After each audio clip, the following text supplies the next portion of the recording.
Hey, welcome to something new actually. As some of you may know, on my channel I have mostly featured Lego builds from the Great War, but I had some other ideas for other things that I'd like to build and some ideas I'd like to share, and I figured, hey, why not? Like, I'm not restricted to just making Great War builds, so I was going to share some of my other ideas. So I had this cool idea that I figured some people might like to see. Maybe it's innovative, maybe it's not. I actually haven't looked up too much in this area, so maybe it's actually already been done.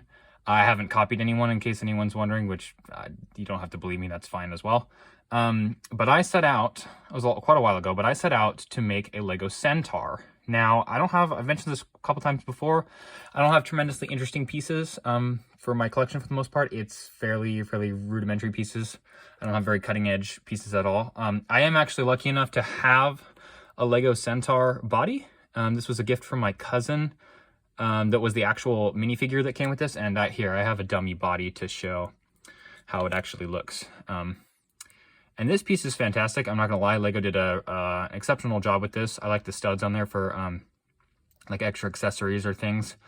But when I first set out to build one of these, I didn't have this piece. Otherwise, I would have used it. But when I was a lot younger, I watched the Narnia movies, and they had centaurs in them, and I was just a geek and was like, that is so cool. So I actually set out to build one of those out of just bricks. So I will show you how I did that, because I thought it was kind of fun, and maybe it might be kind of inspiring for other people to see it, for people maybe who don't have this piece or haven't managed to get their hands on it. So this is actually a very simple put together, which is kind of fun. These are all the pieces that you will need. I get that there's stuff on my channel that might be fun to watch me build that other people might not want to build because it's super complex, and I get that because some of those things took a long time to put together. And as a viewer, I totally understand that. At the same time, I would encourage Lego viewers who watch my stuff to try to put this together, because this was kind of fun. And it has some fun variations, which I'll get into, but are actually really cool. So I'd encourage people to experiment with the variations as well. So it's a really straightforward 2x4 here. To make, again, what I'm trying to do is recreate just the bottom half essentially of one of the Lego horses.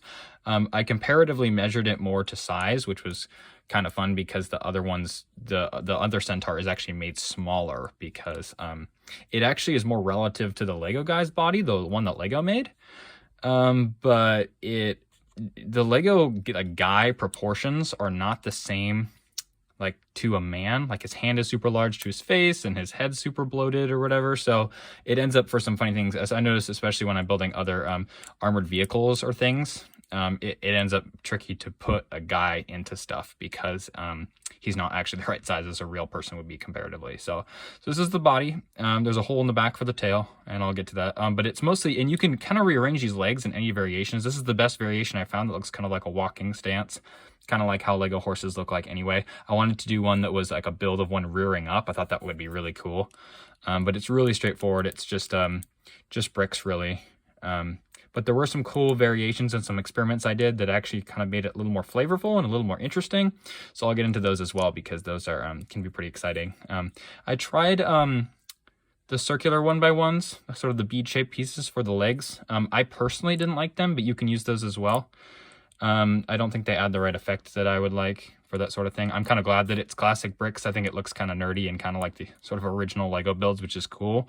And the tail here is just a little, I call these muscle pieces, like muscle the food. It's a little penguin beak kind of, and then just a stud, which end up doing sort of a little docked tail here. And you can do longer ones. I'll show some variations as well, some stuff that I did, but this is it essentially. Yeah, it's a 2x4 with a whole brick, and then it has kind of that sloped back, and I left studs on here for accessories or naturally the body. And then it's got a forward-facing leg, sort of an A-arch one on this side, and then two facing the same way. I merely did that so the legs would be offset, because if you connect them the other way, it kind of looks kind of stiff and kind of boring. It's not terrible this way, but it makes the legs kind of one thing. So I ended up rotating them and doing it like this. But this is it. Here's what it looks like with a body on. And it's a little bit strange, I understand that, because the guy, like here, I'll give an example here. So this guy, this is the original thing, this guy's body like is sort of like half his body, half horse, as it's supposed to be. This is closer to like the ratio of what you'd want for like a more traditional centaur. But the funny thing is I kind of fought a war when making this about height and things like that, because when I ended up putting the guy on it, it looked a little bit strange. But if you look at this, I have another comparison horse here.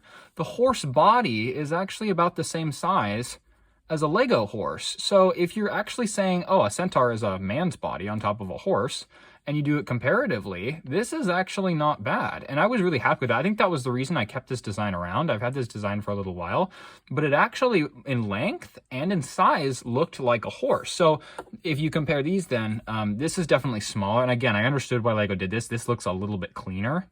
And it's a very, very nice piece. So I will continue to mention that, but it's very small. It's almost like a horse, a horse baby in comparison to this right here. So what I set out to do, again, with cleaner, simpler pieces, made literally the bottom of this horse, and this is a fancy one. I have one of the older ones here too, just for comparison. It doesn't really matter. But I set out and made a very similar shape out of bricks to set a guy's body on. And I have a couple of fancy pieces here. I have sort of an elf weapon and a Viking helmet to make him look kind of cool. I just put on some extra accessories. But I think it looks fairly nice. I love these studs on the back because of the accessories. There's all kinds of cool things you do. I'll show another variation here in a minute. But yeah, it's not bad. It's hard to get rounded edges on this. That would be a nice thing too. I'm kind of jealous of like the horse sort of rounded parts right here and the rounded parts in the front. But as far as like available pieces, this is a very simple put together, and I think it achieves a pretty decent effect. So I like it. I think it's fun. Here, I'll show a tail variation here. You can literally use anything for the tail. This right here is a Lego flipper, like a diving flipper, and you could even put that on and do a tail. It almost doesn't even matter. I was considering doing one where this stud in the middle here was made out of like a gold or a brass stud, and it would look like some kind of ring or decoration, or you could put braids or ribbons or things. But the fact that the pieces come apart, as opposed to this right here, where you can't change the color or the tail or anything like that, I think it actually has some fun features to it. So here's another example. This is one I'm kind of proud of. It's tricky to do. I think I could have done better trying to keep all the structural bits in, but I did sort of like a painted horse here. I'll pull this off. And I don't know a lot about horses, so I don't know really what they're called, but I tried to do sort of a really simple patterning effect. So here, I'll take this body off as well.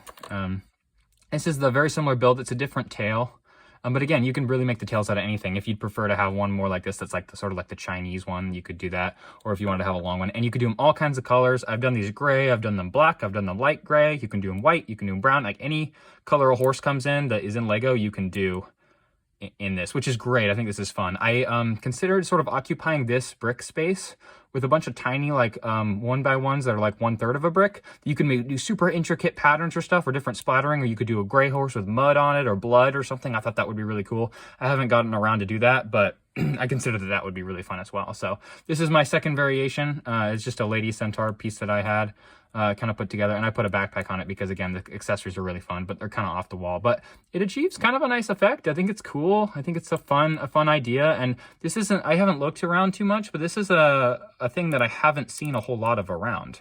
And I'm not saying I'm the first person who did this. I don't think that I am, but I haven't looked it up necessarily, but I also haven't seen it around. So I was kind of sort of startled one day putting Legos together thinking, this is kind of a cool thing. I have another tail variation for this one just because it's brown, but I literally just used a clip, like a crack clip, whatever these things are called, at the bottom. But anything that's textured or long that you can connect on that, you could do for a tail too. So it really doesn't matter. And then I like doing accessories and all kinds of swords and things too. But again, comparatively to the horse body, I think is fantastic. I think it's really great. And again, I've mentioned this one more time. I think this is a great piece, but I didn't have this one for the longest time. So I ended up putting these together, and I'm very, very proud of these. I think these are really cool, and they're fun. They're fun stand-ins for that kind of thing. I love medieval builds as much as I love my Great War builds, and it's really fun to have things like this around to be able to use. So that's it. This is my Centaur build. I again would take a moment to encourage people who have Legos to give this a try because it's really fun. At least personally, for me, it's such a delight to be able to share the things that I make and the ways that I think to other people out in the world. So if you watched, thank you. If you built, thank you even more. I'd like to kind of just sort of share the experience that I've had building these things and the stuff I've come up with, because again, I've mentioned this before, I will continue to. As a viewer, I love to digest these things and see what other people have made and how they've done it. And I just think it's so much fun to share and to sort of be a part of. So thank you for watching. I encourage you to try to build this. It's a fun thing, and there's so many different variations. I haven't even gotten into other ideas. I had some other ideas where I would try either textures or colors on one of these to do like armor maybe.